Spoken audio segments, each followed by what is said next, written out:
Greetings, geeks. Welcome to episode 521 of Geeks in Space. I'm Rob Commander Taco Mold. Joining me today in Pretend Low Earth Orbit are two of the greatest geeks that you're going to ever get the chance to greet. We got Chris DeMono with the green shirt. I know, you can see through it. It's great. Yep. Hello, my name is Chris DeBona. Please be kind and rewind. Rob Roseboom. Hello. How was everybody's weekend? It was all right. It was exciting. Very eventful for everyone, I can tell. Yeah. We visited an orchard. Oh, that's nice. Wow. You guys can just go outside. So we're under another red flag warning here in very low Earth orbit, California. And so we are sitting at 33 today. Which is way better high, than it was in triple normally. digits. Yeah, I know. It's way better than it was in triple digits. So I just turned on, in case you're wondering what all the fan noises around me, I just turned on the air purifier for the work from shed. Yeah. And I shut off the fresh air return system in the house. And I've got the ice maker going. So you're surrounded by a vast let's array see where of we are. electronics. Let's see how low we can get this during the broadcast with me gibbering, jabbering, and giving, Trying to blow you some fresh air into the air. So, yeah. All right. We got some weird ones. Yeah, it was kind of a weird news weekend. It was a weird news weekend. I like weird news. Yeah. I mean, that's kind of our jam. It's like worth $750 to me. $750 worth of weird news. All right. Well, you heard about Trump's his 2016 taxes? and 2017 tax bill, $750. He spent 100 times that on his haircuts. That was the weird thing. It was 70 grand, right, for his hairdresser for The Apprentice as a tax write-off. So And okay. also, let me be clear: NBC paid for that. He did not pay. I don't think that's there what that was no said. world. But so many things go wrong. The thing that that people are getting, like, I'm annoyed that people are making that number into the big deal. Of course, it's stupid, but the document said that it was for like 12 or 13 people. So yeah, it was makeup too. And, I mean, it's a ludicrous amount to spend on hair, but it wasn't just him. It was, it was like 10 people. So, $7,000 a person, $500 a month. Okay, these are really expensive haircuts and hairdos, but maybe you're getting them, twice a week because you're on camera. Like, obvious, like, for and real. There's no way NBC didn't pay for it. I mean, come on. The engineering that goes with making that hair do that is phenomenal, really. For sure. Whoever does that is an artist. It's not. So here's the thing. You've done TV, Rob. I've done TV. We didn't pay for our damn hair and makeup people. No. I mean, that was the job of the TV show. That's right. mean, you're telling me that Donald Trump, famous, skinflint Donald Trump. Okay, so that number was stuff? over the years. It wasn't during The Apprentice. It was like in the last like the media campaign. This is a good example of that media. The media jumps on a thing which is on its face a little bit silly and certainly worth laughing about, but the context matters. And when you do that trivializes the real story there, which is crap. Like, he only paid $50. That he paid like $70 million 1 year, and then like 4 years later got it refunded. Yeah. I also liked that they had somebody commenting back, like one of his PR people commented back and says, "It is unfair for you to say that the president did not pay taxes during all of these years. He clearly paid taxes this 1 year, with ignoring the fact that he literally got a refund 2 years later for all of the money that he paid in like 2006 or 2007. It's awesome." Well, remember, they're not talking to us. They're talking to the base, Oh, yeah. And they're willing to believe stuff like that. Well, and the base thinks he's a hero. The base just says he's smart for doing that. You're smart. He's I smart. don't like paying taxes. No, nobody likes paying taxes. Do you like paying taxes?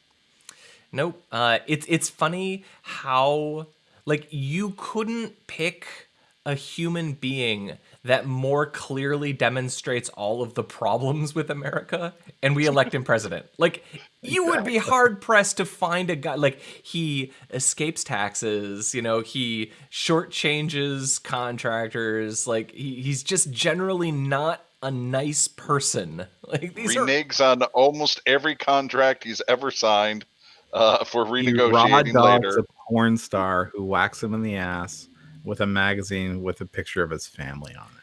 cheats on his pregnant wife. Cheats on his third pregnant wife. Like I don't know. And also, No wonder Don Jr. is always on the verge of tears. is only respected theoretically because he is rich, which he apparently is not. No, of course not. He's a scammer. He's a charming scoundrel. Well, he's certainly rich.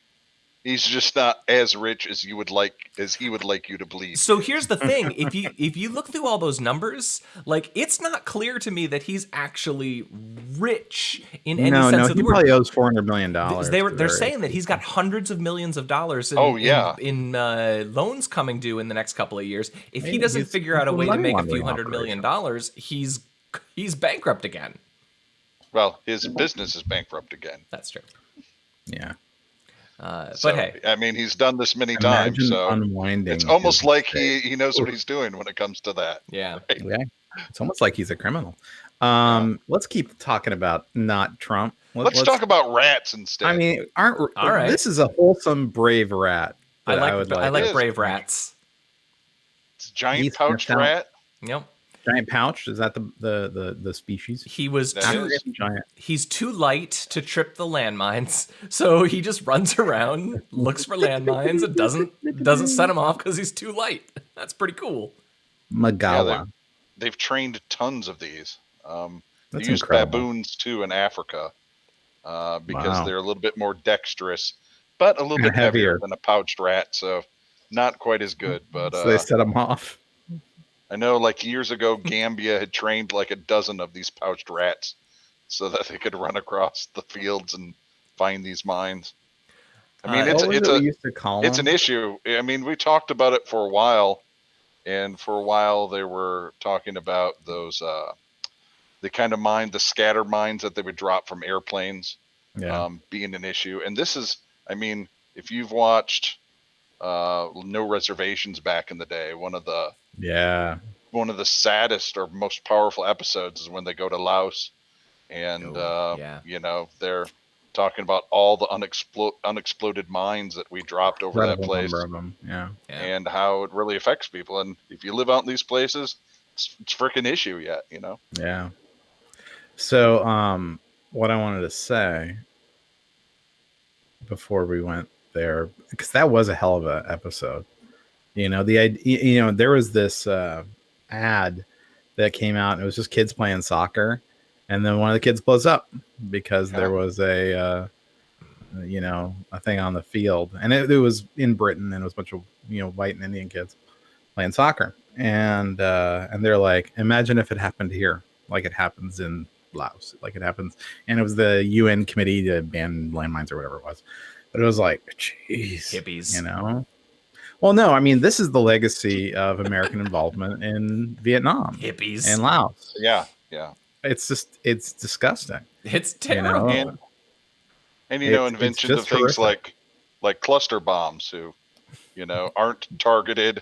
Really, and look, the they look like dumbest of toys. Bombs, I mean, they literally look like little airplanes that you would fling. I'm glad that now we're much more civil, and we just do it with we just do it with drones. Right. That's so much better. We just send our murder robots out in the sky to shoot you. This is the worst thing I'm going to tell you, and it's gonna sit in your brain like a little worm. Okay, here's the thing: wouldn't you rather have drones with their more precise attacks and reduce collateral damage than a legacy of 50 years of unexploded ordnance all over Laos? Chris, I appreciate what you're trying to say, but I am against murder. So I don't care. I don't care if you're the United States Army and you're in there with machine guns, or if you are, if you're a 17-year-old kid controlling it from a Nevada PlayStation 4. I am against murder. DualShock controller. Yeah. So I reject your point. No, I'm not trying to make a point here. I'm just saying this is what people say. I've had people say people are saying. A long time ago, we decided it's way worse to die of mustard gas than having a piece of metal tear through your body, right? I mean, you both end up dead. Yeah. You end up dead no matter what you do, but one's a war crime and one isn't, So. Or it's what happens on the streets of Portland if you dare speak up. Yeah. I mean, I saw a horrible tweet. You know, a photographer is like, "Yeah, I covered Hong Kong. I've covered Middle East, and guess where the only place was that I was beaten by the police? Portland." Yeah, Portland. Can I just point out they gave him a little gold medal? That's kind of amazing. I hope Isn't that sweet? I Look hope at that the that guy. gold medal is like actually like an acorn or a nut or something wrapped in foil. Yeah, and he can eat it. Although, you know, Do rats eat nuts? Yeah, rats will eat anything. They'll eat you. Are they like feral pigs in the Midwest? Yes. Kinda, except they don't like if you have a domestic pig and let it out in the wild, it will revert to feral and actually start looking like a boar within a couple generations. Like it'll have tusks? Well, they all have tusks, but I mean they'll get furrier. Not by the time I get them. But rats not so much. So, okay. I will say though, the People's Dispensary for Sick Animals, they can come up with a better name than that, right? It's kind of a British charity, you know. I get it. But they got a stiff upper lip about naming their charities too. Mm-hmm. Can't have whimsy. Really no, whimsy is for the commoners. What was the next story? We have a first appearance of a real computer in a comic book. We do. It's actually kind of a neat little story. There's some pictures of some old comic books. There's some pictures of some old computers, and they list a bunch of examples of what you could make a fair case for being the first illustration of comic books. There's an ENIAC. Represented in an old Wonder Woman comic. That's one of them that they make the case for. It's interesting because one of the things that's known about Wonder Woman is apparently they got like years and years ahead of schedule. They just wrote them all way in advance. So they were saying it actually would have been sooner, except that they actually wrote like 4 or 5 years worth of comics ahead. Wow, really? Which seems cool. pretty productive. Anyway, it's a neat little story with lots of little bits of weird art, and you know, a lot of the examples that they're using are more from the 50s than they are like the idea of like when does an Apple II appear? It's not really that stuff. Strange that this was the invention that people were. Well, I guess that happens with a lot of inventions, but this is interesting that this was the invention that people started getting worried about, right? I mean, there wasn't like supervillains with evil abacuses, right? I mean, if this would have been done later, would they have someone using an evil loom or something like that? You know, it's just strange. I don't know. I mean, I suppose that's the so story, many of these right? old comics, they have such corny things. Inevitably, the machine is stolen by a crime brain Dune, who intends to use it into a heist plan of heist at Fort Knox. It's like, this thing is heavier and costs more than an entire like pile of gold. You weirdos. I mean, the reality is that comics before, and also, what is a computer going to do for some heist plan? It's like, no, that's not what computers are good at, especially back then. I mean, bomb trajectories, man. You got to know how far you got to throw your safe. I guess. Or your refrigerator with your, body in it during a nuclear thing. Are you talking about refrigerating women? No, refrigerating Indiana Jones. Oh, that scene. We don't talk about that. Wasn't even an Indiana Jones movie. That was a different thing. That was a fever dream. They got Harrison Ford to wear the hat. Yeah. And they punked him. And then they punked him. They would punk you by giving you $20 million. Yeah. Yeah. No, it's a neat little story. Old school Brainiac. Yeah. Call it old school Brainiac. Wow, look at that. I mean, it's I guess no comics were really good before the 60s, and even 60s comics. Well, and during the comic code, they're really bad. Yeah. Yeah, the Golden Age and Silver Age. Real good for collection. And that's where all of our. Oh no, they're bad. It could be worse though. It could be like Dagwood or something. Like, have you ever read any of those? Yeah, those ones? are horrible.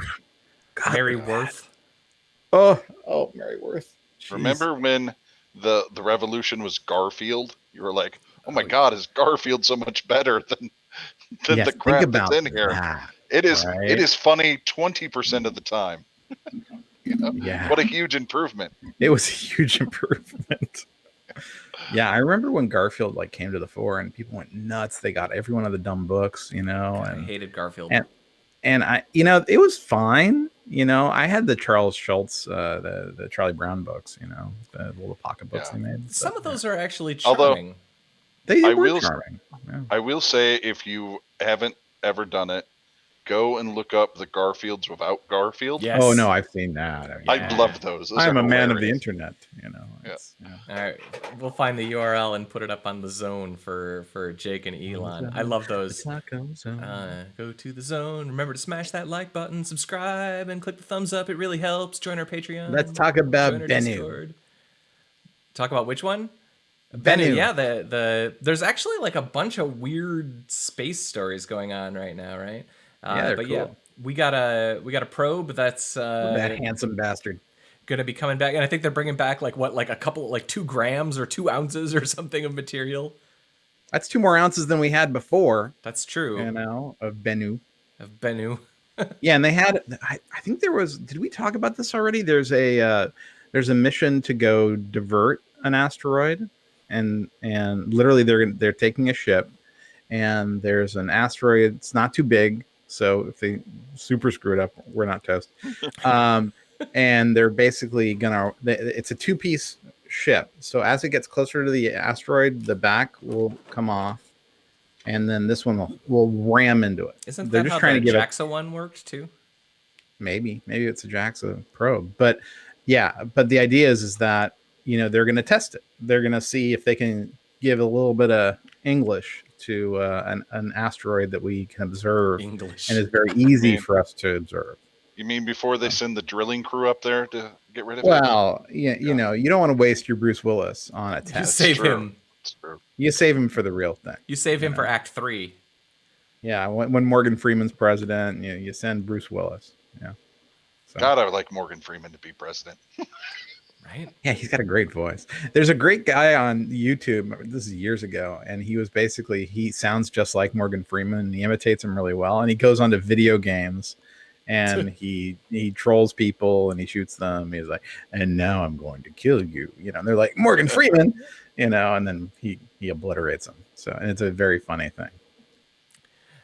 Did you guys read the story that I have up here about the coffee machine? No, what is this? So this guy just basically, it's just a penetration story.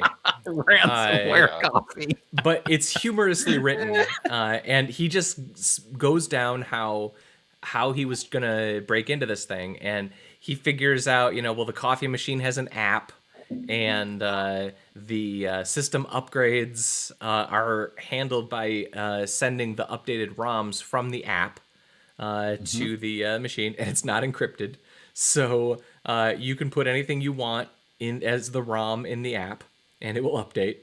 And then he proceeds to fiddle around with how to make the coffee machine demand ransom. It's basically an Android app on the coffee machine. Wow. Well, it's not an Android app on the coffee machine. It's that the Android app that you install is responsible for downloading the ROM and uploading it to the coffee machine. So, and it's stored just in the file system, so you can get in there and muck about with it, which he does. Wow, that's cool. Wait, are you saying that the smarter coffee machine isn't actually smarter? Well, it might be smarter. It's not safer. Yeah. Especially if you like coffee. I assume we all subscribe to the Internet of Shit on some Twitter feed for sure. Can I point something out? So I have a pet feeder, or had a pet feeder, and the company basically went out of business, right? And so in the past, when their servers went down or they had some hiccup, it just kept doing the program that had been programmed into it. Mm-hmm. So they're on their way out of business. Do you know what they do? They wipe every machine feeding cats and dogs across the world. That's super douchey. Like, who's the programmer at that company? If I ever see a programmer from that company apply, and I'm in that, they're not getting hired, because that is some, like, it's got to be. Can you imagine if I've been out of town? My cat was meowing a lot. I couldn't figure out why. Working for a company, building something that people rely on, and then just shutting it down, leaving them high and dry. Say what you will. Say what you will about Google. I got to tell you, I wasn't talking about Google. What did Google do this? We didn't kill any cats or dogs, man. We love cats. We have a whole thing called YouTube. It's all about cat videos. You no, think it's we're gonna hurt cat? It was about cat videos in 2009. Now it's just about getting you to read QAnon. It's about cat videos a lot. It's about cat videos and DIY YouTube. I love YouTube, man.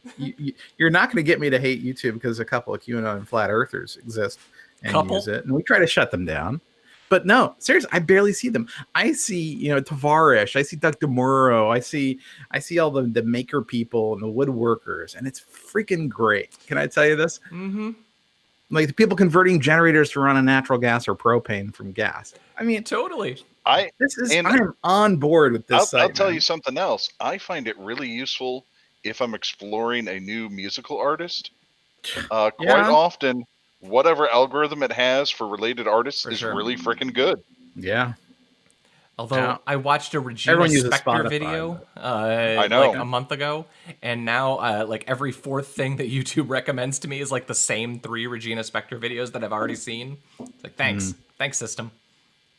Well, I mean, do you watch them? I mean, I already did, but it sure is making sure I want to watch them again and again and again. Well, I think that is expected behavior for fans of that person. Regina Spektor. Like, I don't know. Every once in a while, YouTube will recommend a video I know I've seen. But I do this thing about every 6 months where I clear out my search history and retrain for legal purposes. No, I don't clear out my subscriptions. But it's just, advised by his attorney. It starts getting it's hygiene, But you should try that though. And so you clear out your search history, keep your subscriptions, but clear out your search history, and see what pops up. It's really interesting because then they only base it on your subscriptions. And then as you start watching things, those things will have a higher signal. So see, in my house, I have a lot more weird use cases because I have several devices that are not logged in, which are shared accounts essentially used by my wife and my kids and me. So like I actually see a lot of like other weird cases. Mostly I see the kid use case, which is garbage. If the boys are looking at QAnon, now's the time to find out and address it. For sure. Before it becomes a problem. For sure. Right? I haven't had a problem with that with my kids yet, but they're the fact that there are folks on who are into QAnon being elected tells you that they're getting it somewhere, and there's basically 2 places. Oh yeah. Well, no. So there's a Twitter account that gives the top 10 most shared articles on Facebook, and it's like half Ben Shapiro. Yeah. And then like 3 other wackadoos like him, and then 2 like New York Times and Wall Street Journal articles, right? And it's really a stunning look into how Facebook moves news around. It's really interesting. Yeah. So I don't understand Ben Shapiro. I've never seen him. They want him to be the new hipper Rush Limbaugh, basically. Oh, okay. That's Is he super into like Dominican sex slaves or something? Or was Rush Limbaugh into that? I thought he just liked drugs and cigars. No, and he's super into drugs, right? We all know about his pill habit, but he was known for going to the Dominican Republic and apparently indulging, allegedly. So let's see. Anyway, the ransomware coffee story is a fun one to read. Fantastic. The Borat sequel has a name, which is Gift of Pornographic Monkey to Vice Premier Mikhail Pence to make benefit recently diminished nation of Kazakhstan. And I gotta tell you, I love. There's no way it happened, but can you picture Borat like interviewing Mike Pence? It would just be. Happy. I think he probably could have done it in the first one. No, he probably talked to like an assistant or. Oh, you mean in the first one? Sure. Yeah. I mean, because they got Paul, right? So they could have definitely gotten Pence. I think they got Cheney, right? But they got Cheney after, didn't they? It was during the show, the original show. Oh, I'm trying to. Ali G. But that was really far back. Was that in the 90s even? That was Ali G too. Yeah. Yeah, it was like early 2000s or late 90s. Yeah. Yeah, like I could see you getting away with that, in the 90s for sure.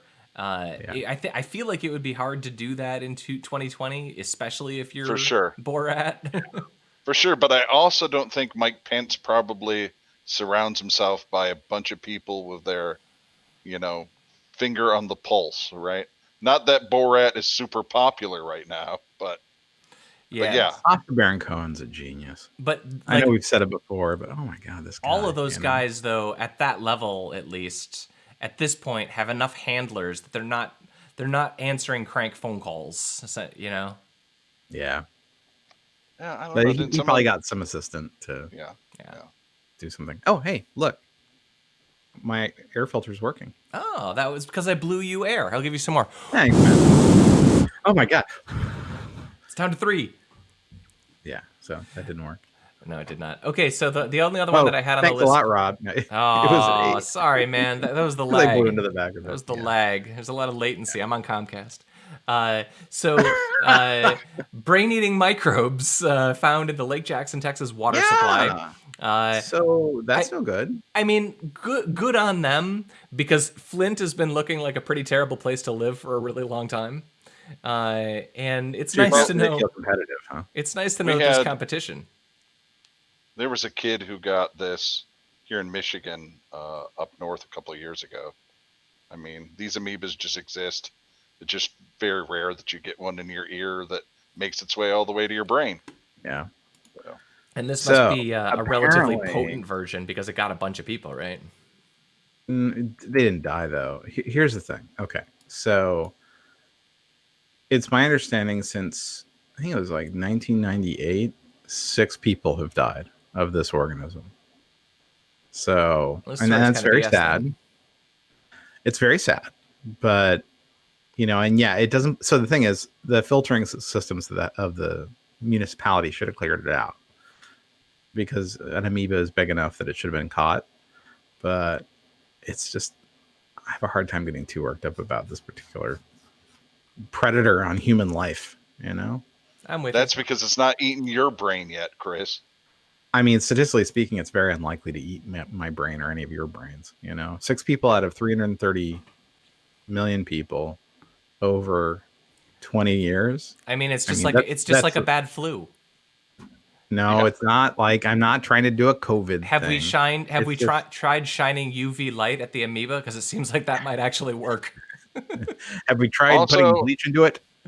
If I remember correctly, it can't survive your digestive system. So to die of this, you have to actually get the water in your ear by going swimming or showering with it or something like that. So it's highly unlikely.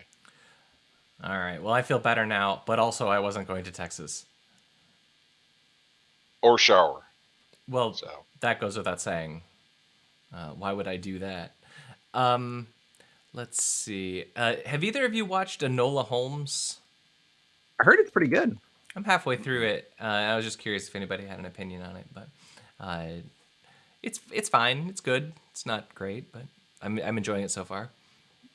Yeah, I mean, I think it sounds really fun. And we have for tomorrow night. Henry Cavill, I used to be like super not into him because of Superman was really, really boring and dull. Yeah. But man, The Witcher and just like his Henry Cavillness, he's kind of won me over. I'm like into the dude, So I'm like, oh, that'd be really cool to have him as Sherlock. I guess Sherlock, and then who's playing Mycroft, and then you have this Enola gal played by the Stranger Things person. And it's like, it sounds like a blast. And apparently it's a blast. It's a charming franchise launching kind of movie. You can tell they want this to be 3, 4, 5 movies. I feel bad for them because I assume that it wasn't intended to originally go to Netflix. I assume this was intended to be a theatrical release, but I don't know. I mean, because Cavill's got a good relationship with Netflix because of The Witcher. Yeah. So and he's which was fantastic. He's a supporting actor in this anyway. And she has a great relationship with Netflix because of the Stranger Things. Mm-hmm. I mean, so maybe. Welcome to 2020. Right. Everything's different now. We Better Off Dead for tomorrow night.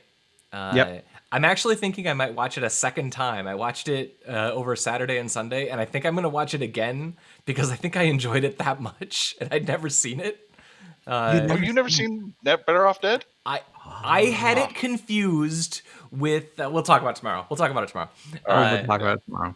Did you have it confused with One Crazy Summer or something? I had it confused with the one where John Cusack holds the boombox over his head. Say anything? Yes. Say anything. And Okay. so I had it in my Say mind anything that was not Savage Steve. What's his name? Who was the director of One Crazy Summer and Better Off Dead. So, you know. Yeah. we'll talk tomorrow. I Yeah. seriously think I want to watch it again because there were so many things about it that You must have been so baffled then. I mean, it took can you me imagine half going of the into it movie. going, I don't remember this part from saying anything at all. It Where's took the me half of the retiree? movie just to kind of get a sense of like the magical realism fantasy of this movie. It's weird. Yeah, it's a Yeah, when it lot goes like animated. it's a lot like I don't know that there's a movie that has more jokes / gags per minute, other than maybe Airplane and Naked Gun for like the first 40 minutes of this Secret. movie. Yeah. There's a lot. When I was doing notes, I just kind of felt like, well, there's just going to be too many things to say. It's so much fun. So, That's kind of why I'm thinking I'm going to watch it a second time. I didn't take a single note because there are just every 30 seconds, and I'm like, well, that's really weird. That and it just keeps getting weirder. Sorry, I blew your mom up, Ricky. Where's my $2? oh yeah, And I could talk for approximately 35 minutes about the things that mom cooks. absolutely. Yeah. But let's save it for tomorrow. Did they have Christmas in France? And Peru. Yep. French dressing. French bread. French fries. Kathleen walks into the room, looks at the screen, and she says, "That's one of the princesses from Bill and Ted." And then immediately had to look it up to make sure. It was so great. Yeah. Yeah. She was a princess. All right. She was not Joan of Arc, because Joan of Arc was played by the gal from the Go-Go's. But yeah. Goodbye, Rob Roseboom. See ya. Goodbye, Chris Devona. Goodbye. This has been episode 521 of Geeks in Space. I'm Rob Commander Taco Malda. You should watch Better Off Dead and hang out with us tomorrow night around 8 o'clock. It'll be awesome.